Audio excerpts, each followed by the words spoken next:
इस national park में कई और कार्यक्रमों के भी उद्घाटन हुए हैं।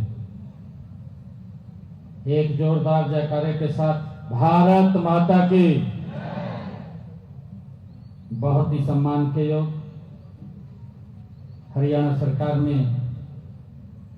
मेरे सहयोगी मंत्री श्याम सिंह राणा जी, हमारे यमुनानगर के विधायक घनश्याम अरोड़ा जी, पूर्व मंत्री हरियाणा सरकार कंवरपाल गुर्जर जी, हमारे यमुनानगर की मेयर श्रीमती सुमन बैमनी जी, पूर्व मेयर यमुनानगर मदन चौहान जी,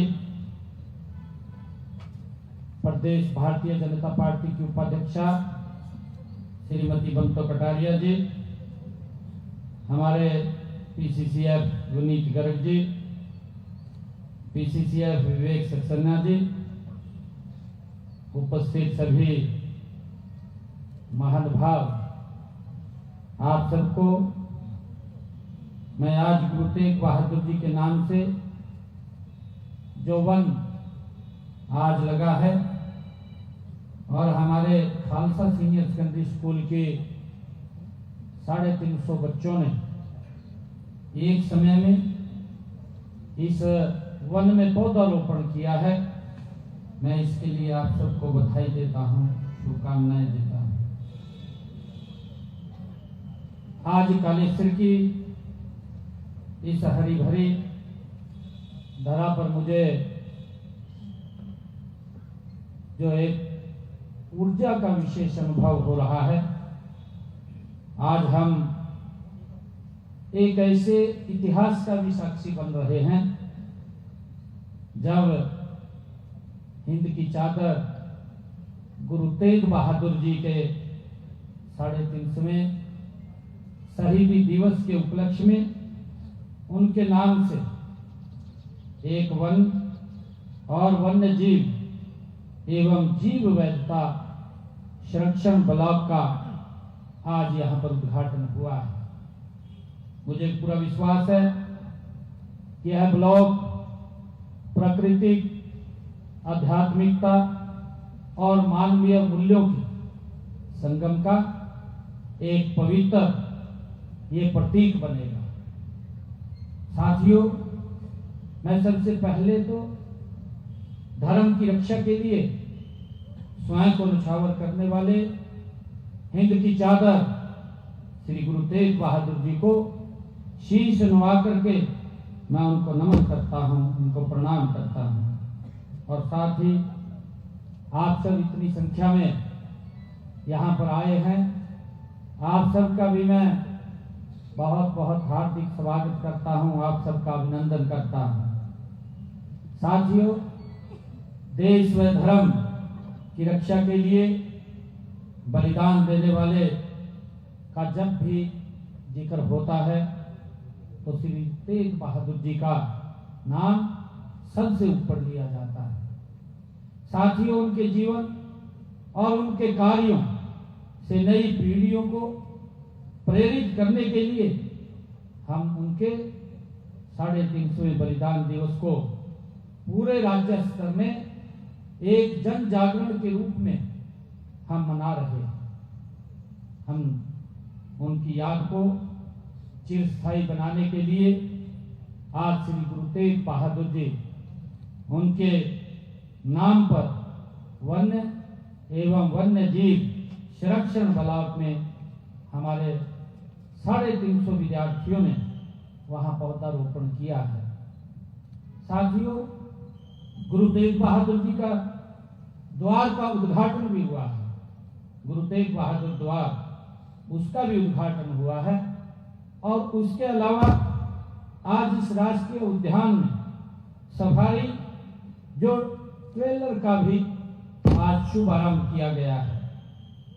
यह कालेश्वर की पवित्र भूमि, ये पवित्र भूमि, ये राष्ट्रीय उद्यान, ये AI आधारित मॉनिटरिंग टावर और ट्री कैनोपी वाक और राष्ट्रीय जो स्तरीय वाच टावरों का भी आज शिलान्यास यहाँ पर किया गया है।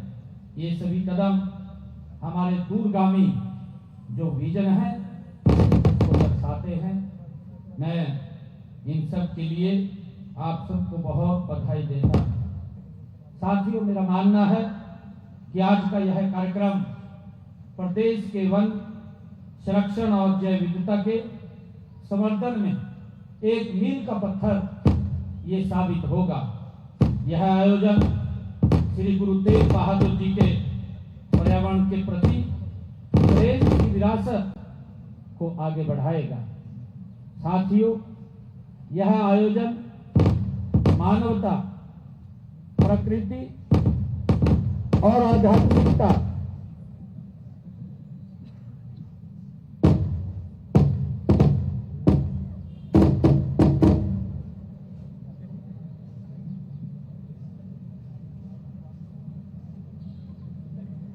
साथियों, यह आयोजन मानवता, प्रकृति और आध्यात्मिकता के उस शाश्वत संदेश का विस्तार है जिसे हमारे महान गुरु ने जीवन भर अपने कर्मों और वाणी से इसको स्थापित किया है। साथियों, हिंद की चादर नवम पातशाह श्री गुरु तेग बहादुर जी के त्याग, करुणा और साहस की ये मिसाल है। साथियों, गुरु जी ने दुनिया को सिखाया है कि सच्ची शक्ति दूसरों की रक्षा में छिपी होती है। ये गुरु जी से हमें प्रेरणा मिलती है। सच्चा धर्म वही है जिसमें प्रकृति, प्राणी और मनुष्य तीनों के प्रति समान प्रेम हो। ये गुरु जी की वाणी से हमें मिलता है। साथियों, गुरु जी ने अपने शब्दों में कहा भी है कि मनुज मात्र के कष्ट निवारण गुरु जी का था यही तारण। मनुज मात्र के कष्ट निवारण गुरु जी का था यही तारण। प्रकृति भी है उनका ही रूप, प्रकृति भी है उनका ही रूप, करे जन्नत हम इसका धारण। साथियों, ये जो बातें हैं, जो उनके जीवन के ऊपर जो प्रेरणा मिलती है, हमें उसको लगातार आगे बढ़ाना चाहिए। साथियों, इसी तरह प्रकृति उनके प्रति उनके व्यक्तित्व का ये अभिन्न एक हिस्सा भी है। साथियों, हम सब देखते हैं शांत जल की गहराई, घने पेड़ों की विनम्रता और पर्वतों जैसी दृढ़ता, ये श्री गुरु तेग बहादुर जी के जीवन में ही झलकती है। और इसलिए आज इस पवित्र भूमि कालेश्वर में गुरु जी के नाम पर यह वन्य जीव एवं जैव विविधता संरक्षण ब्लॉक स्थापित होना, ये उनकी शिक्षाओं का एक जीवंत रूप है। साथियों, यह आने वाली पीढ़ियों को बताएगा कि प्रकृति केवल संसाधन नहीं है, यह संस्कृति है, यह हमारे संस्कार हैं और यह स्वयं एक जीवन भी है।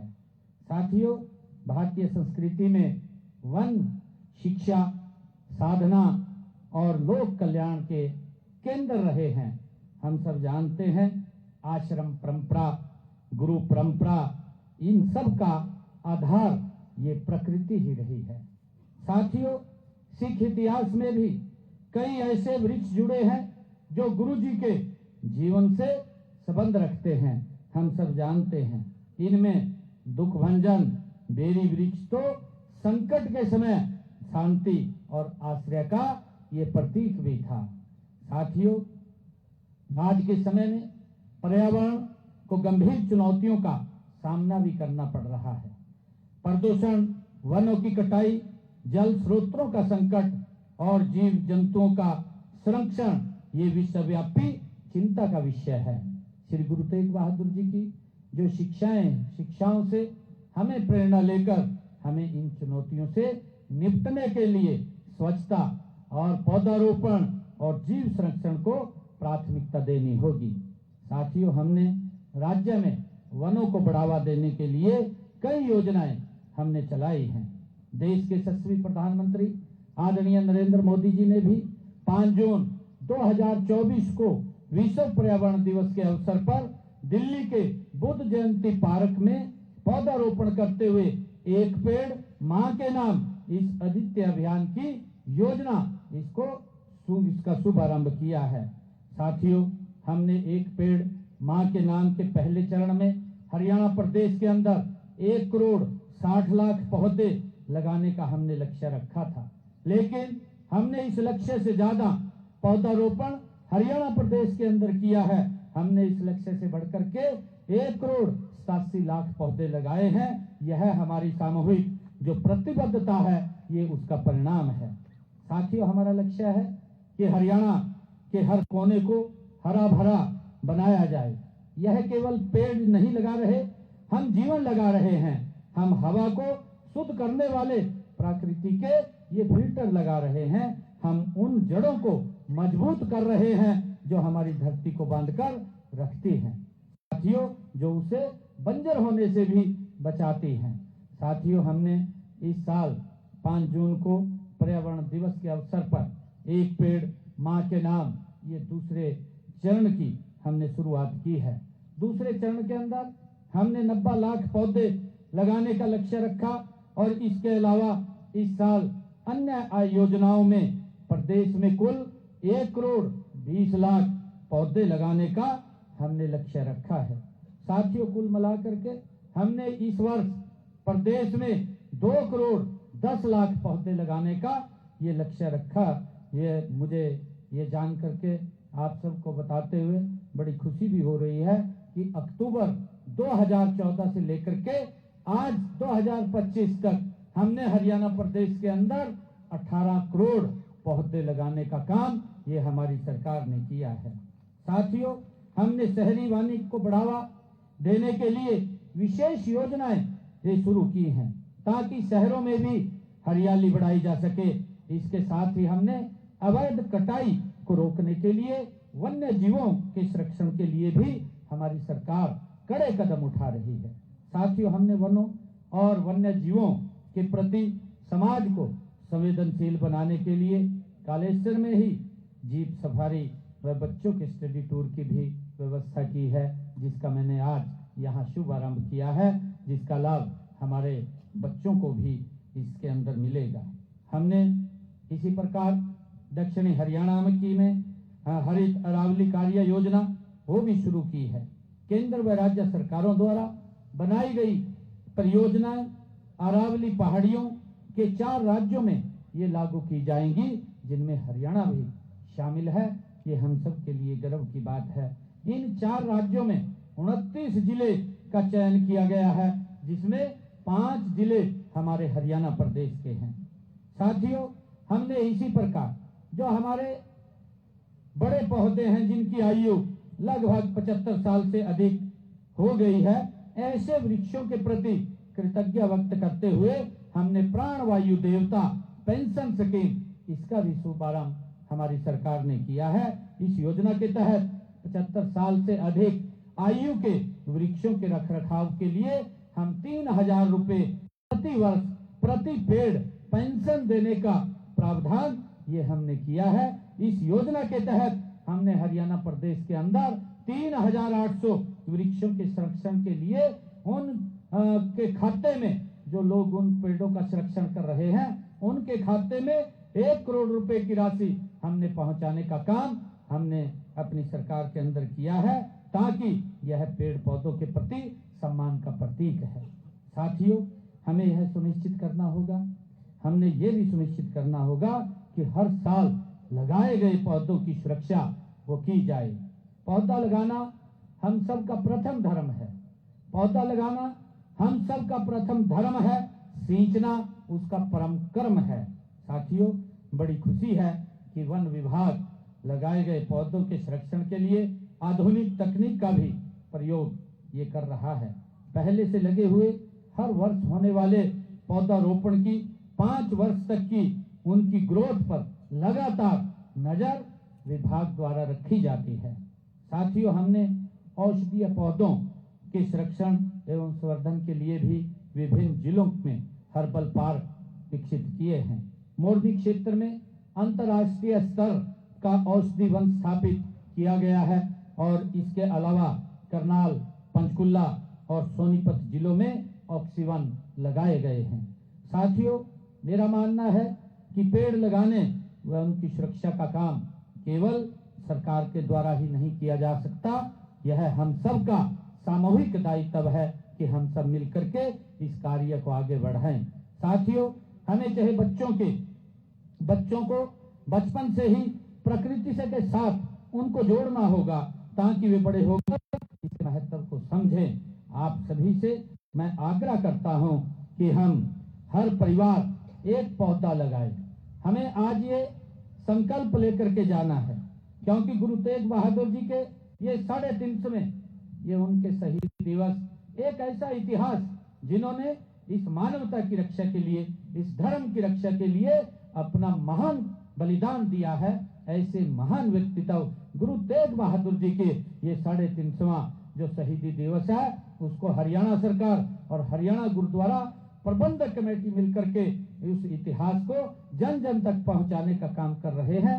ये कार्यक्रम गुरु जी के इस 350वें शहीदी दिवस के उपलक्ष्य पर 1 नवंबर से ये शुरू हुए थे। हमारे बच्चों ने युवाओं ने ब्लड डोनेशन कैंप लगा करके हर कैंप में लगभग 350 यूनिट ब्लड एकत्र हुआ है। और उसके बाद हमारे स्कूलों के अंदर बच्चों ने चाहे गुरु तेग बहादुर जी के नाम पर पेंटिंग, निबंध या अन्य और कंपटीशन, चाहे पेंटिंग कंपटीशन है, उसके अंदर भाग लेने का काम हमारे बच्चों ने किया है। और इसी प्रकार हमारे विश्वविद्यालयों के अंदर, हमारे कॉलेजेस के अंदर ये सेमिनार भी गुरु तेग बहादुर जी के नाम से वो लगे हैं। और इसी कड़ी के अंदर जब से 1 नवंबर से ये शुरू हुआ है, 8 तारीख से 4 यात्राएं हरियाणा प्रदेश के अलग अलग कोनों से उनके इतिहास को जन जन तक पहुंचाने के लिए वो भी शुरू हुई है। हमने 8 तारीख को सिरसा के रेवाड़ी से शुरू किया और जब उस यात्रा को शुरू किया तो हमने वहां चौधरी देवीलाल यूनिवर्सिटी सिरसा के अंदर एक सेमिनार किया और सेमिनार के साथ साथ हमने गुरु तेग बहादुर जी के नाम पर एक चेयर भी स्थापित की ताकि हमारे युवा उसके ऊपर रिसर्च कर सके और उस इतिहास के बारे में जान सके। हमने वहां पर वो चेयर स्थापित की है। और उसी प्रकार हमने 14 तारीख को पिंजौर से दूसरी यात्रा शुरू की। तीसरी यात्रा हमने फरीदाबाद से शुरू की। आज हमने सढौरा से इस यात्रा को शुरू किया और इस यात्रा को शुरू करने के बाद मैंने यहाँ पर गुरु तेग बहादुर जी के नाम से एक वन यहाँ लगाने का काम हमने किया है, जो उनके इतिहास को सदा हमारे लिए एक प्रेरणा के रूप में काम करता रहेगा। साथियों, वो ऐसा इतिहास है जिसको हमें जानना और उसको आगे बढ़ाना ये हम सब की सामूहिक जिम्मेवारी है। जिस प्रकार से मैंने अभी पौधारोपण के माध्यम से उस इतिहास से, क्योंकि हमें जो जीवन मिलता है और जो जीवन आज हमें दिया है, इसके पीछे गुरु तेग बहादुर जी की एक बड़ी कुर्बानी है। साथियों, हमें ये संकल्प लेने की जरूरत है कि हर परिवार एक पौधा लगाए, हर स्कूल प्रकृति शिक्षा को अपनाए, हर स्कूल प्रकृति शिक्षा को अपनाए, हर युवा एक पेड़ को संरक्षण की तरह गोद ले, हर युवा एक पेड़ को संरक्षक की तरह गोद ले, हर संस्था इस फॉरेस्ट को जल आंदोलन का रूप दे। ये संकल्प लेकर के हमें जाना है। गुरु तेग बहादुर जी का बलिदान और उनकी शिक्षाएं हमें प्रेरित करती रहेंगी कि हम प्रकृति के प्रति संवेदनशील बने, धरती को बचाने का संकल्प लें और उस कार्य को प्राथमिकता दें जिसमें यह संसार स्वच्छ, सुंदर और हरा भरा बने। साथियों, संकल्प लेकर के हमने जाना है। मैं अंत में एक बार फिर गुरु तेग बहादुर जी को शीश झुका करके मैं नमन करता हूं और आप सबको यहाँ इतनी भारी संख्या में आप लोग आए हैं, मैं आप सबको बहुत बहुत आपका आभार व्यक्त करता हूं। और आज जब मैं यहाँ पर आया हूं तो यहाँ पर मैं किशनपुरा जो प्रताप नगर यमुनानगर में आज 45 एकड़ में बनने वाले कृषि विश्वविद्यालय का नाम श्री गुरु तेग बहादुर जी कृषि महाविद्यालय के ऊपर रखा जाएगा, इसकी मैं घोषणा करता हूं। और इसी प्रकार बिलासपुर यमुनानगर से गोपाल मोचन सड़क बाईपास के निर्माण के लिए इसकी फिजिबिलिटी चेक करा करके इसको पूरा करवाया जाएगा, ये भी मैं आज इसकी घोषणा करता हूं। और अभी कुछ देर पहले हम गुरु साहिब गुरुद्वारा में सढौरा से इस यात्रा का हमने शुभारंभ किया है। और 14 तारीख को हमने जो पंचकुला से यात्रा शुरू की थी, उस यात्रा में हमने जो अंबाला शहर की पॉलिटेक्निक है, उस पॉलिटेक्निक का नाम गुरु तेग बहादुर जी के नाम से हमने किया है। मैं आप सबका पुनः बहुत बहुत आभार व्यक्त करते हुए अपनी वाणी को विराम देता हूं। एक जोरदार जयकारे के साथ वाहेगुरु जी का खालसा, वाहेगुरु जी की फतेह। बहुत बहुत धन्यवाद माननीय मुख्यमंत्री जी का। और एक बार जोरदार तालियों से अभिवादन करेंगे, जोरदार तालियों से। और इसके साथ ही मैं अनुरोध करता हूं माननीय मुख्यमंत्री जी से कि हमारे